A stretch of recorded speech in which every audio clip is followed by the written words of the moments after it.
what it comes down to with social media is, show me the facts we're talking about, and let's talk about what they're referencing, and I can have that discussion. Whether this is sort of distortion or accurate or just plain, falsehood.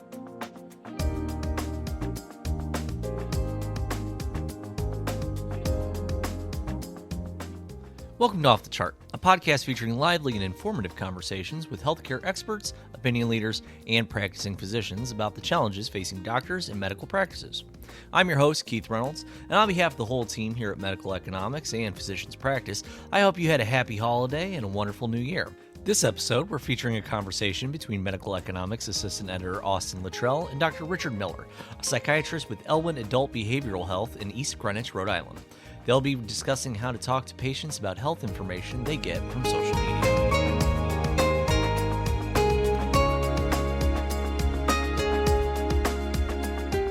Before we get started, I'll start you off with an easy one here. Could you just, starting with your name, tell me a little bit about yourself and what you do? Yeah, sure. Rick Miller. I guess formerly, with the known as Richard W. Miller, Richard William Miller for credentials. We just turned 47 last week. 3 kids under 10. Married for 11 years. Currently practicing in Rhode Island. I have licenses in Connecticut, Rhode Island, Michigan, and Montana. I currently right now run an assertive community treatment team at a community mental health agency. So we see a lot of folks with schizophrenia, bipolar disorder, primarily the diagnoses, some folks with depression, anxiety, and personality disorders. I am a psychiatrist for the team, and for the agency, we have a nurse practitioner that I supervise. I also work at a few hospitals in the area during the week or on weekends, taking call. Mostly providing supervision or doing some patient care. And I have a private office as well where I see some long-term clients that I've had for years. In addition to doing this stuff, so probably explains the hair loss and, the lateness, but I love it. It's great. It's great. It's a great time to be in the mental health field. There's a lot going on. Absolutely. Well, thank you again for joining me, and happy belated Sure. birthday. Oh, thanks, man. Thanks. So if we could actually just start off with like misaligned expectations. Yeah. So how do social media trends tend to lead to these unrealistic patient expectations when it comes to different treatment options? Yeah, I'm sorry. Can you repeat that? How do the misleading expectations lead to kind of, Yeah, like how does social media trends kind of contribute to sure. these unrealistic expectations that patients might have for treatments? Yeah, absolutely. I think that's a really important question and, generic in terms of, not having any specifics, but I think you don't need to because the reality is that social media is everywhere and people are getting information off of it, whether it's factual, whether it's, opinionated or biased, unfairly biased, like a particular case, you could probably look for, you can Google something and find something to support your opinion, no matter how inaccurate it might be. I think, what it comes down to it is, people come to my office every day with expectations and, wanting to get better, yesterday, not tomorrow. And it doesn't happen that quickly. Sometimes it's a progress. Sometimes medications take longer depending on what you're taking. And I think social media, to a degree, plays a role in, I think, planting a seed that, for example, like, particular medication might do this, or recreational marijuana might do that. It's not always accurate. So I think there's some biases in there or messages in there. And I think it creates an unrealistic expectation. And it saturates you, and you see it. The patients coming in every day asking about particular options or stuff they've read about or seen on YouTube, and it's just not true. Can't be. Like, theoretically, it might have worked for 1 or 2 people. Who knows? But it's not. But 95%, it's not accurate. Great.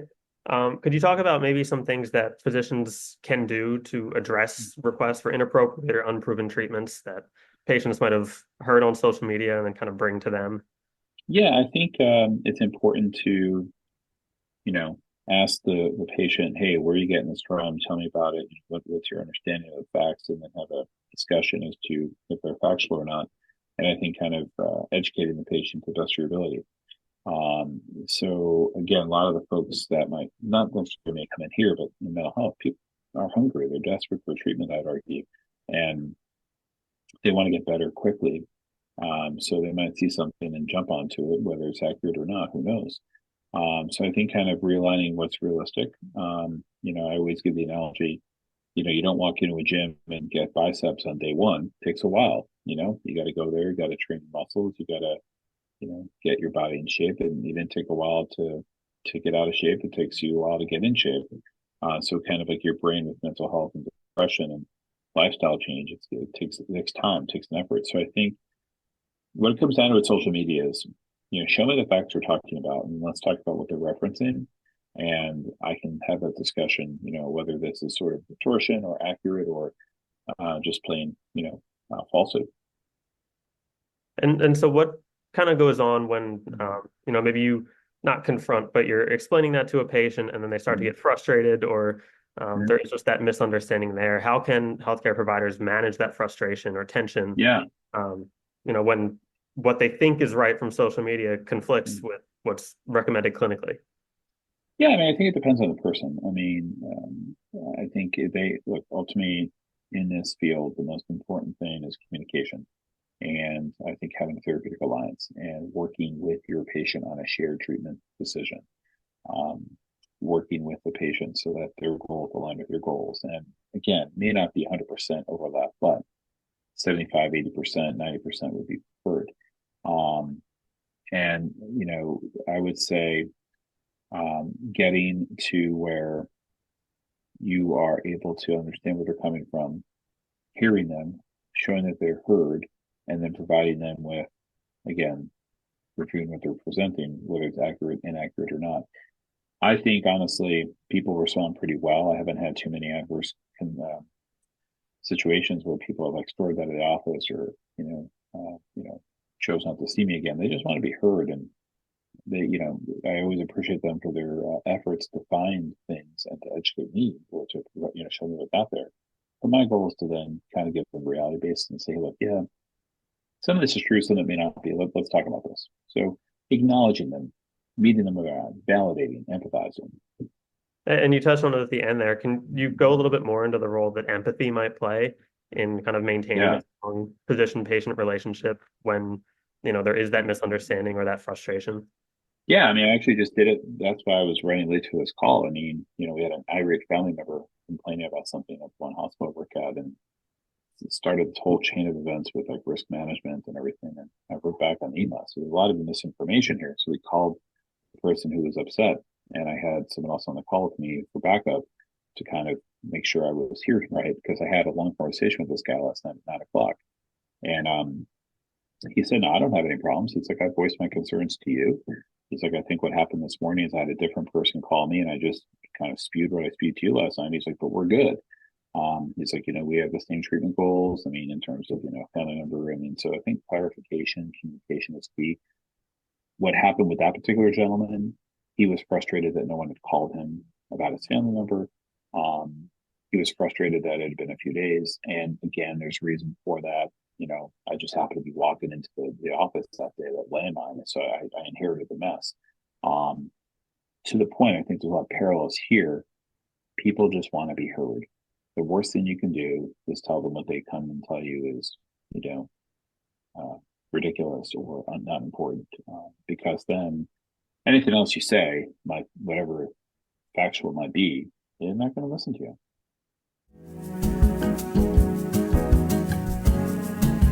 Say, Keith, this is all well and good, but what if someone is looking for more clinical information? Oh, then they want to check out our sister site, patientcareonline.com, the leading clinical resource for primary care physicians. Again, that's patientcareonline.com. Could you talk about the role that shared decision-making could play when navigating patients' concerns that might be rooted in misinformation they got on social media? Yeah, I mean, I usually use that with everything. So, I mean, I'm not sure if it's still applicable to social media, but, even if I get a court order for a patient and they have to be mandated for treatment, the worst thing you can do is go back and say, okay, you need to do this, like you kind of dictatorially point at them. Like, for example, I use a lot of long-acting injectable agents and antipsychotic medications that are once per month or once every 2 months, for example. A lot of patients don't like that because they don't like injections and they view it as like punitive or like a penalty. So once I come back from court, which in Rhode Island happens to be a Friday, so it's kind of unique. I'll then sit down with the patient if they're in the hospital and say, well, look, the judge said you have to take one of these medications. Let's sit down and talk about what these all are again and options and why I think this one is probably better for you as compared to this other one. So even though I know what I want, there are times where you are just having to make that decision. You have to get security involved and show of force.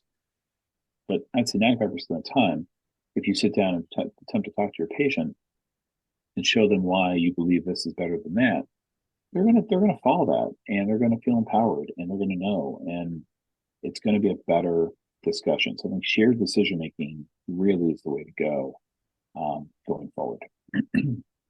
And how can not just physicians, but I guess just kind of the healthcare industry in general, more effectively educate patients about treatment plans when considering, that influence that social media might have?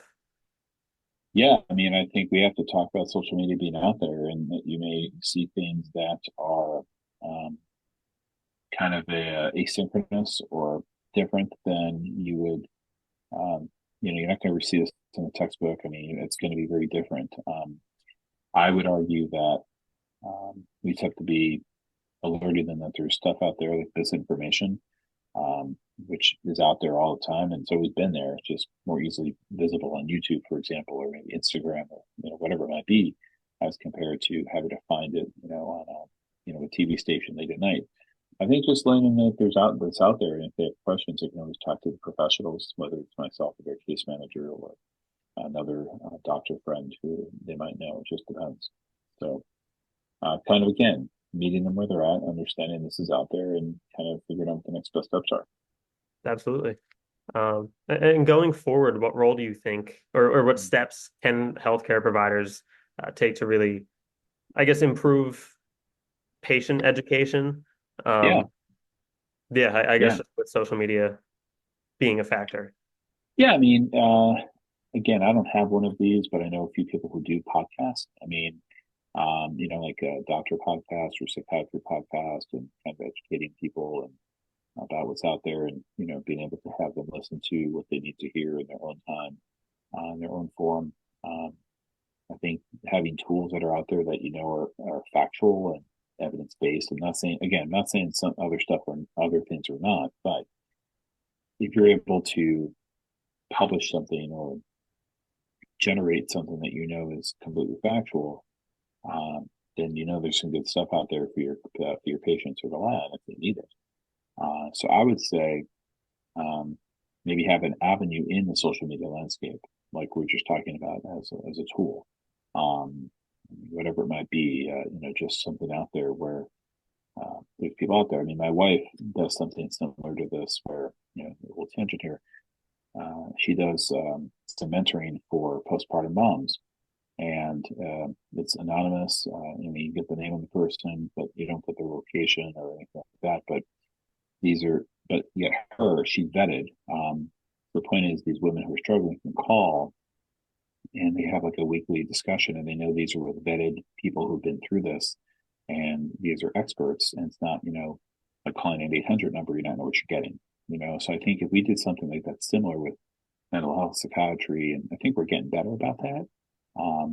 But having a good resources someone can call and know that the information or set of ears is there that's reliable. Yeah, I think that's a great idea, and I do think that there are a lot of healthcare providers that already kind of have, maybe a TikTok or, like you said, a podcast where they are sort of half influencer, half physician. It'd be great. I have to get my kids to show me how to do that. With you. It's that's important. Yeah, absolutely. Well, I think you answered all the questions that I have for you. Is there anything that I didn't ask you that you think is important that you'd like to share? No, sure. I think we have a lot of great medications that are out there. People are a little might be skittish about what psychiatry has and, old school ways of thinking. I mean, we have a lot of great medications out there. We have some great long-acting agents that are out there, specifically Aristata, which is long-acting injectable antipsychotic for folks with schizophrenia, available every month or every 2 months. I mean, the thought of getting a monthly injection, 12 shots a year or 6 shots a year as compared to 365 pills a year. I mean, if you think about that, I mean, this is medical economics. So, I mean, numbers are important. And that's one of the things that I always like to emphasize to my patients. Look, you have the ability to simply cut down, how much time you're spending taking your medication, thinking about your illness 6 times a year, 12 times a year, as compared to 365, or if you're taking it twice a day, like 730. So I think, making sure your readers know there's some great tools that are out there. We've come a long way with psychiatry. We still have a long way to go. And, from a numbers perspective, you take an injection 6 times a year, at most you're spending an hour throughout the entire year getting your shot. And you spend other times with your psychiatrist or case manager doing other stuff rather than trying to find pills. So I think that's important to know. Absolutely. Mm-hmm. Great. Well, I really appreciate you taking the time here today and no problem. talk about this. No problem. I appreciate you being flexible, and I'm eager to read this, and thank you for your time, sir. Of course. Yeah. Thank you. Again, that was Medical Economics Assistant Editor Austin Luttrell and Dr. Richard Miller, a psychiatrist with Elwyn Adult Behavioral Health. My name is Keith Reynolds, and on behalf of the whole Medical Economics and Physicians Practice teams, I'd like to thank you for listening and ask that you please subscribe to the show on Apple Podcasts and Spotify. Also, if you'd like the best stories Medical Economics and Physicians Practice published delivered straight to your email every single day of the week, subscribe to our newsletters at medicaleconomics.com and physicianspractice.com. Medical Economics, Physicians Practice, and Patient Care Online are all members of the MGH Life Sciences family. Thank you.